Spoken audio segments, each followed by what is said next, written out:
I'm gonna put I'm gonna give a shout out to Daily Wire, put them on the spot a little bit. We'll put Timcast on the spot a little bit. Let's see how many of the Fox News employees we can hire. The ones that don't want to work there, that don't agree with them, that actually care about American values, reject the lies and the manipulations. And I say the Daily Wire. In fact, I'm not really putting them on the spot. I think the Daily Wire start poaching Fox employees right now. Just start hitting them up, and we'll do the same. You know. Well, if you're leaving Fox News, you don't want to work there anymore because they're full of it, because they're lying. We do not here at Timcast have any kind of DEI advocacy programs or requirements or anything like that. And so, yeah, there you go. Opportunity awaits. Mm-hmm. Yeah, I think it's important. One thing is Freedom Tunes going to be hiring some...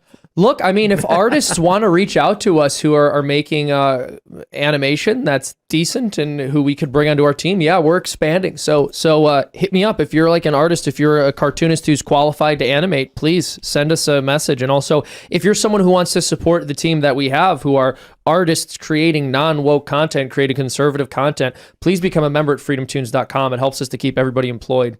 What I want to mention here is that when Tucker was first pushed out of Fox, I was cautiously optimistic, and I knew that he was going to be fine, but I was a little bit worried because, as I mentioned earlier, Fox tells conservatives what they're allowed to believe. And having somebody like Tucker pushed out of the network means that Overton window shifts back to the left a little bit. And so I was concerned by that, but I'm glad to see that Fox, which is effectively controlled opposition, is starting to show its cracks, and the response to it is very decentralized.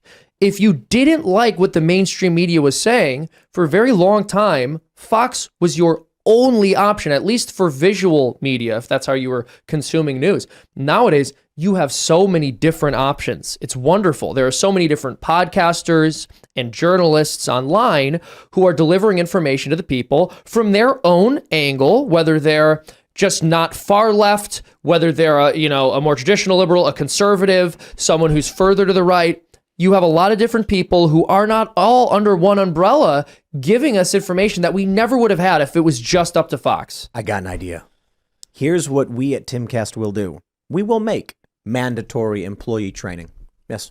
And it will say things like, have you considered having a 4th of July barbecue and perhaps grilling and having a nice non-Bud Light beer? Have you considered reaching out to your friends and explaining why America is the greatest country on earth? Perhaps you should fly an American flag on your property. I think that's what we'll do. I think we need to train out the implicit anti-white racist bias, and everyone who gets hired, we need to have presentations and stuff to sort of brainwash them. Yeah.